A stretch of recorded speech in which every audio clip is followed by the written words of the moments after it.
Hi friends, welcome to my channel. நம்ம இன்றைக்கி என்ன பார்க்க போகிறோன்னா, கிராமத்து ஸ்டைலில் ஒரு உருளைக்கிழங்கு குருமா தான் பார்க்க போகிறோம். அதுக்கு நான் ஒரு பாத்திரம் வச்சுட்டேன். அதில் ஆயில் ஊற்றிக்கோங்க.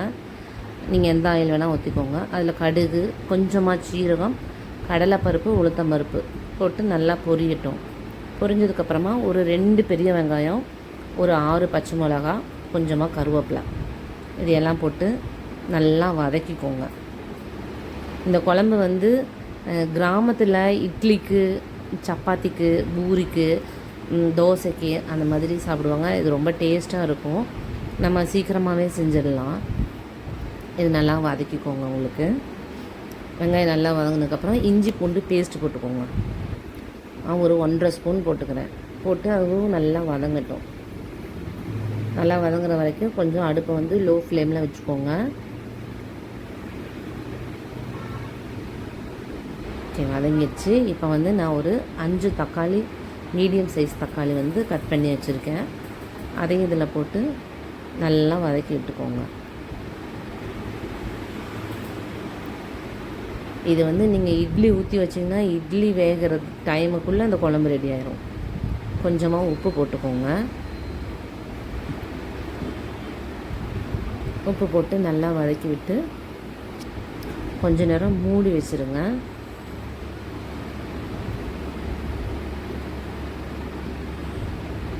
இப்போ நம்ம அதுக்கு குருமாவுக்கு ஆட்டிக்கலாம். தேங்காய், ஒரு மூடி தேங்காய் போட்டிருக்கேன். ஒரு 1/2 கப்பு பொட்டுக்கடலை, 5-6 கிராம்பு, 2-3 பட்டை,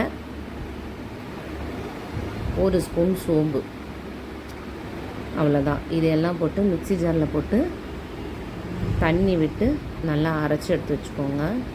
இப்போ தக்காளி கொஞ்சம் வதங்கிடுச்சு. அது பச்சை வாசம் போகிற வரைக்கும் கொஞ்சம் வதக்கி விடணும்.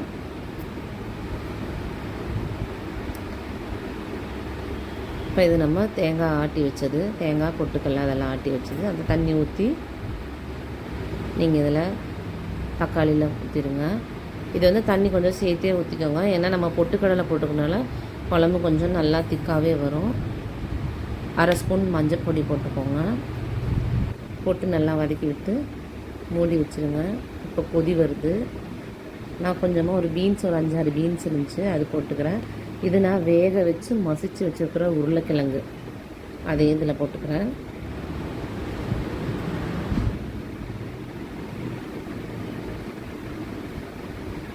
இதில் நீங்கள் கேரட் கூட போடலாம். நல்லா கலரி விட்டுக்கோங்க.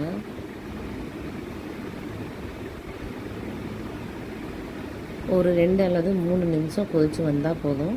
உப்பு பார்த்துட்டு தேவைன்னா இன்னும் கொஞ்சம் போட்டுக்கோங்க. கொதித்து வந்துருச்சு. நல்லா மல்லி இலை தூவி இறக்கி வச்சிடலாம். இது ரொம்ப டேஸ்டியான உருளைக்கிழங்கு குருமா ரெடி. இது நீங்கள் பூரி, சப்பாத்தி, இட்லி, தோசை அப்படின்னு நீங்கள் எதுக்கு வேணாலும் தொட்டு சாப்பிட்லாம். இதுக்கு நம்ம எந்த மசாலாவுமே ஆட் பண்ணலை.